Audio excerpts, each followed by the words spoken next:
El siguiente segmento tiene contenido o opinión. La entrevista en A Primera Hora. Analizamos los hechos del momento junto a sus protagonistas. Muy bien, abrazos a distancia a todos, cada uno de ustedes que tienen la gentileza de honrarnos con su sintonía. Estamos en nuestra señal abierta por las frecuencias de Majestad Radio en Pichincho 89.7, en Manabí 88.5, en Esmeraldas 97.5 FM Estéreo. Estamos transmitiendo para Santo Domingo de los Áchilas a través de nuestro canal Majestad Televisión y también por el canal 3 para los abonados del sistema TVNet. Estamos en el portal de radiomajestad.com, www.radiomajestad.com. Nos pueden escuchar allí en el Real Audio y también estamos en el Facebook Live a través de las fanpages de Majestad Radio y también de Primera Plana. Nuestro esfuerzo periodístico, no lo olviden, nuestra fanpage Primera Plana, de la cual forma parte a Primera Hora, y también nuestra cuenta Twitter, @PrimeraPlanaEQ. Pueden encontrar todos nuestros contenidos allí generados por nuestro equipo de trabajo. Estoy además, antes de comenzar con la entrevista, impresionado, no pierdo la capacidad de asombro, porque el día de hoy comenzó una nueva etapa de la restricción y se supone, allí sí utilizo este calificativo, que estamos abocados a respetarla. Sin embargo, recibo una serie de fotografías y de videos de gente que no respeta, inclusive calles en las cuales parece un día ordinario, común y corriente, la gente saliendo con sus vehículos. Nos dice acá don Henry Puma, dice, en el tránsito de Chillogallo, las calles con muchas ventas ambulantes, no se ve control. Miren ustedes, no sé qué tiene que pasar en este país. No sé qué tiene que pasar para que entendamos el momento sanitario tan crítico que estamos viviendo. De verdad, no sé qué debe pasar en este país.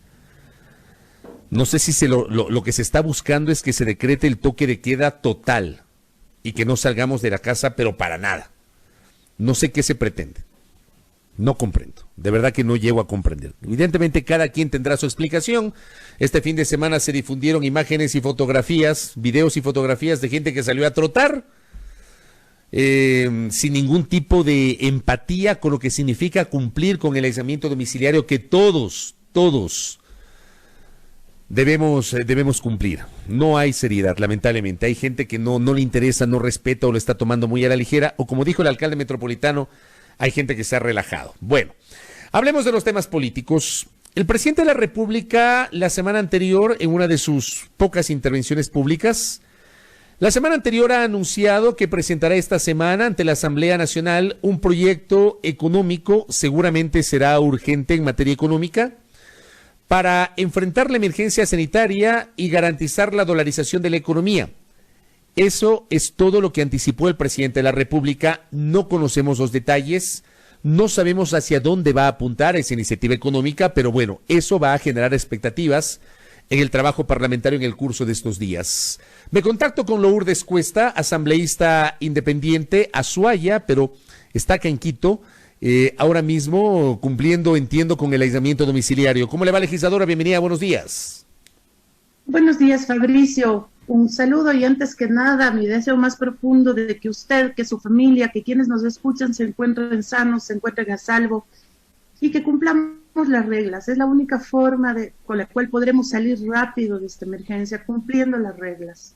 Sí, lo propio para usted, espero que esté bien en medio de este aislamiento, porque como corresponde, ¿no? Nos corresponde cuidarnos todos, cuidar a nuestro entorno frente a la emergencia sanitaria. Bueno, hablemos de los temas políticos. ¿Cómo ve usted este anuncio del presidente sobre el envío? Se dice que será esta semana, pero no tenemos mayores pistas, de un proyecto económico para enfrentar la emergencia sanitaria y garantizar la dolarización de la economía. Bueno, con mucha expectativa, Fabricio. Creo que primero es necesario este momento que se tomen decisiones económicas en el país, porque no solamente estamos atravesando este momento una crisis sanitaria, sino que una vez que, y espero que sea muy pronto, esto pase, vamos a atravesar una crisis económica. Es el momento de poder dar facilidades a la gente para que pueda retomar sus negocios, para que pueda salir adelante después de lo que se nos viene. Así que con expectativa no conozco detalles, no se nos ha informado detalles absolutamente, así que estamos a la expectativa y por supuesto, esperando que sea una ley consecuente con los ecuatorianos, no algo que vaya a apretar más el cuello de quienes este momento están ahogándose sin ingresos, con deudas, con pagos pendientes, con la preocupación del día a día de cómo se va a sobrevivir. Así que esperamos que sea un proyecto de ley consecuente con la situación. Justamente por ahí quiero ir. ¿Qué debería ser lo consecuente con la población, lo consecuente con la grave situación económica que estamos enfrentando? ¿Por dónde debería apuntar justamente la iniciativa del Ejecutivo en esa materia, asambleísta Cuesta? Bueno, comenzar por protección tanto a los trabajadores como también a los empleadores, Fabricio, para que exista la esperanza de que las fuentes de trabajo se van a mantener, de que los trabajos se van a mantener, de que las personas no van a perder ese sustento que pueden tener día a día, comenzando por ahí. Dar la seguridad de que existirán beneficios a todas aquellas personas que puedan mantener sus negocios y en sus negocios mantener a sus empleados. Por otro lado, sí es necesario un diferimiento de pagos. Yo no hablo de amnistías, no hablo de perdonar deudas, de dejar de pagar. De postergar los pagos, dice usted. Postergar, efectivamente, poder tener la posibilidad de que exista un aplazamiento en esos pagos sin recargo, porque esto no es culpa de nadie. Esto no es culpa de alguien que decidió no pagar lo que está debiendo, no cumplir con sus obligaciones tributarias, no es esto. Simplemente es algo en lo que este momento estamos todos. Entonces sí debería haber un diferimiento a los pagos, decir, todo lo que tiene que pagarse en obligaciones, no sé, marzo, abril, seguramente mayo, deberá pagarse, sí, bien con un plan de pagos o dos los siguientes meses del año. Enviar esos pagos, esas obligaciones, una vez que se empiece a recuperar la economía. Creo que eso es lo necesario. Alguien me decía, ¿y por qué no reforman la ley de inquilinato, no? Para que los arriendos tampoco se paguen. Entonces yo me pregunto, ¿qué pasa con los arrendadores que viven también del arriendo que se les paga? Claro, ahí hay una discusión, perdón que le interrumpa, ahí hay una discusión porque yo también este fin de semana recibí y leí inclusive algunos comentarios de personas que decían, bueno, mi arrendador no me va a esperar, mi arrendador me dice tengo que pagar dentro de los primeros 8 días del mes, como a veces se estila, o dentro de los primeros 5 días del mes y no me quiere esperar. Pero claro, estamos viendo solamente la mitad del vaso o el vaso medio lleno y no estamos viendo el vaso completamente lleno porque, claro, hay arrendadores y hay arrendadores que probablemente viven solamente de eso. Efectivamente, Fabricio, y eso yo creo que tiene que ser un análisis que incluso yo hago un llamado a la buena fe, porque más allá de una reforma legal que puede tomar 1, 2, 3 meses incluso, mientras más rápido se la procese, ¿qué pasa con el día a día? Entonces, aquellas personas que tienen para pagar el arriendo, que no se aprovechen de las circunstancias y que lo hagan. Y aquellas personas que pueden esperar para cobrar ese arriendo, que también lo hagan. Yo creo que es un llamado a la solidaridad, un llamado a la empatía a este momento. Porque lo que decía usted, hay casos y casos. ¿Qué pasa con aquella persona que tiene un bien y vive del arriendo? Si decidimos por ley que no se le pague, ¿de qué va a vivir esa persona? Entonces esto es una rueda, es un círculo. Yo creo que aquí tienen que haber reglas claras para decirle a aquel arrendador, sabe que no tengo para pagarle este mes, pero le puedo pagar poco a poco una parte durante los próximos meses. Entonces yo creo que es un tema este momento de ponerse de acuerdo con la gente también, no solamente un tema que pase por ley, porque no todos los casos son iguales. ¿Qué pasa con el jubilado que si tuvo la suerte de que en algún momento le paguen su jubilación, compró un local comercial para vivir de esa renta y simplemente este momento se le dice no se pagan los arriendos, vea usted qué hace? Entonces, es un tema que tiene que tener un análisis profundo y, como digo, más allá de pasar por la ley, tiene que pasar por la buena fe y la solidaridad de la gente. Hay un tema, por ejemplo, que ha generado preocupación. Usted bien dice, y yo sí suscribo sus palabras, cuando señala que se debe impulsar un diferimiento o una postergación de pagos, no una amnistía, no una condonación, no un perdón, sino, digamos, mecanismos para aliviar un poquito la situación tanto de los ciudadanos cuanto del sector empresarial, porque estamos hablando de 21 días, hoy se cumplen 21 días desde que decretaron el estado de excepción, 3 semanas en las cuales las empresas, muchas, no han logrado producir, y si no producen no tienen ingresos, y si no tienen ingresos no tienen flujo, y si no tienen flujo no pueden pagar a sus trabajadores.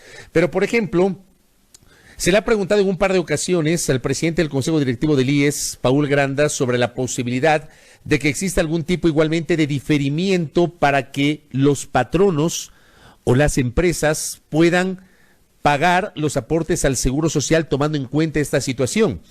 El doctor Paul Granda ha dicho que eso no es posible porque se puede afectar la economía del Seguro Social y no se va a poder garantizar el pago de las pensiones de los jubilados. Pero al mismo tiempo hay voces en el empresariado que dicen necesitamos que nos esperen un poco, no que nos perdonen, pero que por lo menos se difiera en el tiempo un poquito el pago de las aportaciones. ¿Usted cree que eso es posible? Yo creo que sí.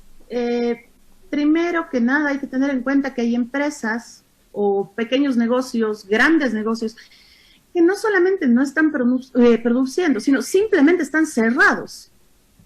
Yo conozco, por ejemplo, en mi ciudad, fábricas que simplemente están cerradas, que han acatado la emergencia, que por motivos de seguridad, incluso porque han habido ya personas contagiadas en las empresas, han cerrado.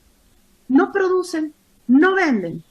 Entonces, si no existe un diferimiento de pagos, ¿cuál va a ser la otra consecuencia? Decirle al empleado, no te voy a poder pagar tu sueldo, por favor, preséntame tu renuncia. Eso va a empezar a suceder y es por eso que debe existir conciencia en este momento. Yo puedo entender que la seguridad social no goza de la mejor salud en el país, pero que no me vengan a decir entonces por qué pueden comprar con un sobreprecio del 120% insumos médicos, pues. Entonces, si no se quiere afectar la economía del país, si no se quiere afectar la economía de la seguridad social, que utilicen esos fondos de manera correcta. ¿A usted le satisfizo las explicaciones de Paul Granda la semana anterior sobre el tema de de este escándalo de que hubo malos funcionarios que pretendieron generar un proceso con aparente sobreprecio? ¿Le satisfizo las explicaciones? Por supuesto que no, Fabricio. Mire, me recordó mucho la comparecencia del doctor Granda cuando era ministro de Justicia y se le pedía explicaciones sobre la fuga del señor Fernando Alvarado. Fue casi lo mismo. Yo no sé, yo no entiendo, otros tienen la culpa, yo no conocía. No contestó a las preguntas que se le hicieron por parte de algunos legisladores, que son quienes pudieron intervenir en esa sesión, y simplemente decía no saber. Entonces, aquí yo no voy a decir que es el doctor Granda quien ha estado beneficiándose, no, yo no tengo pruebas de eso, pero a mí no me puede decir la máxima autoridad del IES que en plena emergencia sanitaria, un contrato de 10 millones de dólares, él no conocía. Eso quiere decir que no es apto presupuesto. No estamos hablando de una situación normal, no estamos hablando de la compra de papelería, de uniformes, estamos hablando de insumos médicos en emergencia sanitaria. Todos hablan en este momento de que se necesitan insumos médicos. Todo el mundo habla de la escasez de mascarillas y resulta que la institución que se hace cargo de la salud de los ecuatorianos por excelencia, el Seguro Social, hace un contrato de 10 millones de dólares y la máxima autoridad no conoce. Eso es insultar la inteligencia de los ecuatorianos, Fabricio. Aquí también recibo algunos mensajes de los oyentes sobre el aporte de los legisladores para enfrentar la crisis. Se hizo viral la propuesta de su colega Mae Montaño, ex coidiaria además Mae Montaño, en el sentido de que los legisladores aporten con 2 días de sueldo. Finalmente eso no pasó en la primera sesión de pleno virtual. Entiendo que lo que decidieron es que en el rol de marzo se puedan aportar el 15% de su salario, que haciendo números es un valor más alto que hubiese, si relacionamos con los 2 días de sueldo. Pero digo, la gente insiste en plantear y en preguntar cuál es el aporte de los asambleístas en esta crisis. Legisladora Lourdes Cuesta. Por supuesto, Fabricio. Mire, el día del pleno que usted hace referencia, tanto la asambleísta Mae Montaño como varios asambleístas planteaban un monto de aportes. Algunos hablaban de 2 días, como lo hizo Mae, otros hablaban de un día de sueldo, otros hablaban en porcentajes. Eso no era un motivo de votación. Entonces, si hay mala información con respecto a que la asamblea se negó o que hubo asambleístas que se negaron, no. Lo que queríamos era un consenso y que salga un aporte de la institución. Cada asambleísta en el rol de pagos del mes de marzo ha donado alrededor de $750 de su sueldo. Vale la pena que sepan quienes nos escuchan, porque es un tema público. Cada asambleísta al mes recibe alrededor de $3,950. Estamos hablando de $750, que no es menor. Yo entiendo que mucha gente dirá, sí, pero no es suficiente. No, nunca va a ser suficiente. Por su parte, también la Asamblea Nacional ha dejado abierta la posibilidad a que los funcionarios legislativos, el personal de la Asamblea, también haga una donación voluntaria. Por supuesto, en este caso, cada uno de los funcionarios escogerá el porcentaje que quiere donar. La Asamblea ha dado una donación ya de alrededor de 23,000 kits que fue anunciado por el presidente de la Asamblea. Ese, por supuesto, es el aporte que está haciendo la Asamblea, y no tenga la menor duda que seguiremos aportando en la medida de nuestras posibilidades, no solo como asambleístas, sino como personas que somos y estamos asustados viendo la crisis que existe en el país. No es necesario publicar siempre en redes sociales, hoy he donado $1 para tal cosa, hoy he donado $2, no. Creo que hay cosas que a veces es preferible incluso ni siquiera mencionarlas, pero el aporte está. Quiero aprovechar la oportunidad, ya que estamos hablando de los temas políticos y necesariamente asociados a este momento muy particular, excepcional, inédito, crítico que está viviendo la República. ¿A usted cómo le cae la posibilidad que ha planteado la presidenta del Consejo Nacional Electoral, Diana Tamaín? Me da la impresión que esa posibilidad se ha diluido en estas horas, pero fue presentada, fue mencionada. Creo que se ha diluido porque ni siquiera ha tenido el apoyo de sus compañeros del Consejo Nacional Electoral, pero la presidenta Tamaín planteó un posible diferimiento, postergación o aplazamiento de las elecciones presidenciales y parlamentarias el próximo año. Y le pregunto a esto desde su condición de legisladora, pero también de jurista, porque claro, yo no soy abogado, pero simplemente reviso la Constitución, y en la Constitución hay 2 fechas escritas en piedra: el 14 de mayo y el 24 de mayo. 14 de mayo para la posesión de una nueva legislatura y el 24 de mayo la posesión para un nuevo gobierno. Es decir, esas fechas en teoría no se podrían mover. ¿Cómo le ve usted? Mire, Fabricio, yo creo primero que es complicado este momento el decir, sí, se aplazan las elecciones así de buenas a primeras. Bien dice usted, son fechas que están plasmadas en la Constitución. Para eso debería haber una reforma constitucional. Lo que sí debe pensarse más bien es en qué forma se van a llevar a cabo las elecciones, con la menor cantidad de gasto posible en caso de que se mantengan las fechas y el calendario que está planteado. No es momento para que el país gaste millones de dólares en elecciones, en pagos, en publicidad, en propaganda, cuando estamos enfrentando una crisis. Yo creo que cualquier decisión que no sea este momento, directamente relacionada con salir adelante de la pandemia, salir adelante de la crisis económica que tenemos y que se nos avecina precisamente por esta emergencia, tiene que ser analizada con cabeza muy fría, tiene que ser analizada con el tiempo suficiente.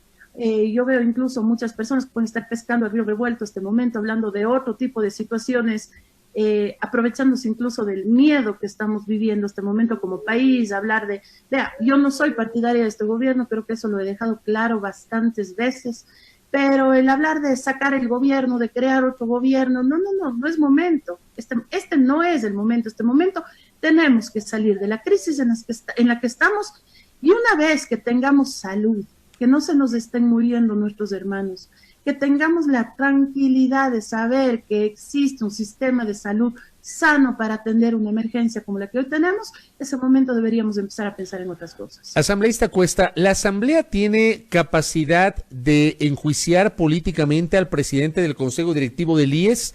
¿O por el cargo que ostenta Paul Granda, ustedes podrían fiscalizarlo ciertamente, pero no tengo claro si lo podrían enjuiciar políticamente y eventualmente censurarlo y destituirlo? No sé si hay esa atribución constitucional.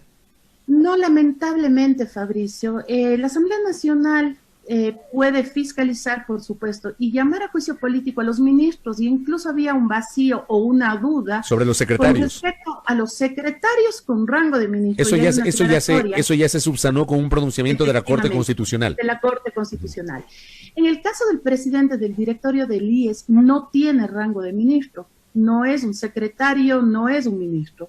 Sin embargo, existe la necesidad de que sea sujeto de fiscalización y de juicio político, y es por eso que ya se han presentado algunas reformas a la Ley de Seguridad Social en la Asamblea Nacional, no ahora, desde antes, porque una persona que está a cargo de la institución por excelencia de los ecuatorianos, porque el IES le pertenece a los ecuatorianos, es dinero de los ecuatorianos, y quien maneja el dinero de los ecuatorianos tiene que ser, por supuesto, sujeto de fiscalización y de rendirle cuentas a los ecuatorianos, y no que pase lo que sucedió la semana pasada, que nos dicen que no saben, que no entienden, que no pasa nada y que se aferran a un cargo cuando han demostrado que no son aptos para cumplirlo.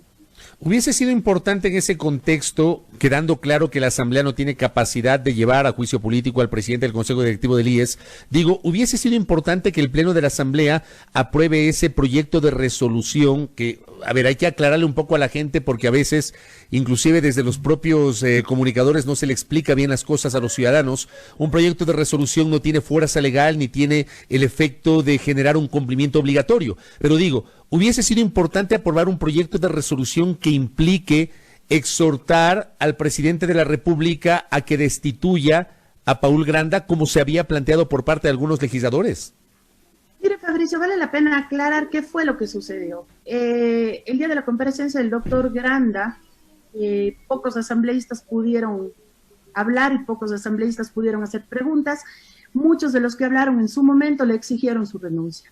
Posterior a eso se pasó a tratar una resolución planteada por la asambleísta María José Carrión, en donde por supuesto se quería hacer un justo homenaje a quienes están al frente en primera línea, que son en este momento el personal de salud. En esa resolución se aprovechó por parte de la mayoría de legisladores para que se incluya un artículo que decía exigir al presidente de la República la destitución del presidente del directorio del IES. Otros hablábamos de exigir la renuncia inmediata del presidente del directorio del IES.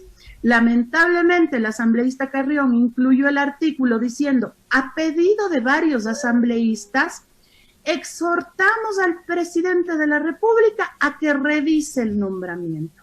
Eso generó malestar absoluto en la asamblea porque nadie estaba exhortando nada, nadie estaba pidiendo la revisión de un nombramiento, estábamos exigiendo la renuncia inmediata.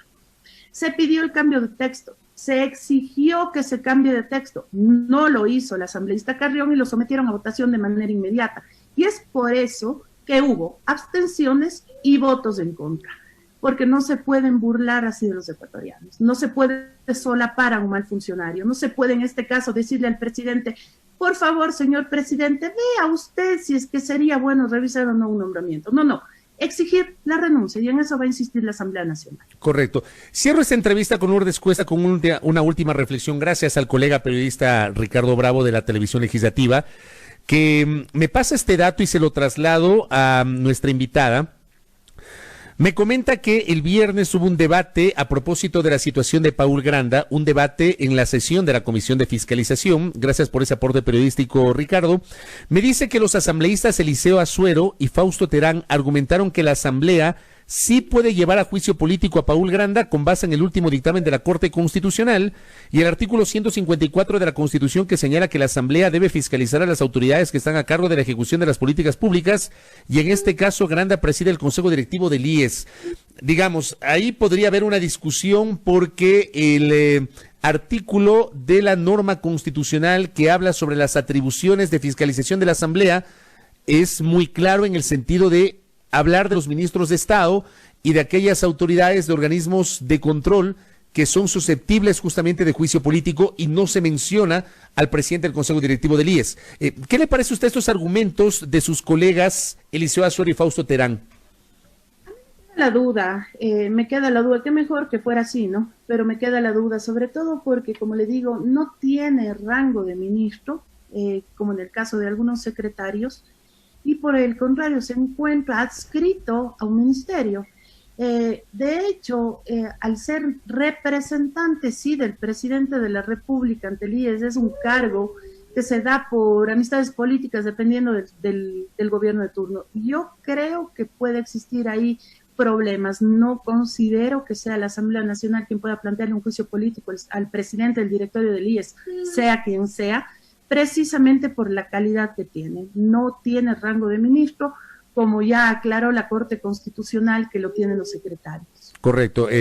Sí, yo coincido con usted sin ser abogado, pero algo conozco de la técnica legislativa y no creo que se puede. Es decir, ahí va a haber una discusión jurídica que podría incluso ser muy forzada. Asambleísta Cuesta, gracias por el tiempo y por la gentileza. Que tenga buenos días. A usted, Fabricio, muchísimas gracias y cuídense, por favor. Igualmente usted. Gracias a Lourdes Cuesta, asambleísta independiente por la provincia de Azuay, conversando con nosotros sobre los temas legislativos que están íntimamente ligados a este momento de crisis sanitaria que enfrenta la República. 8 de la mañana con 7 minutos en la primera.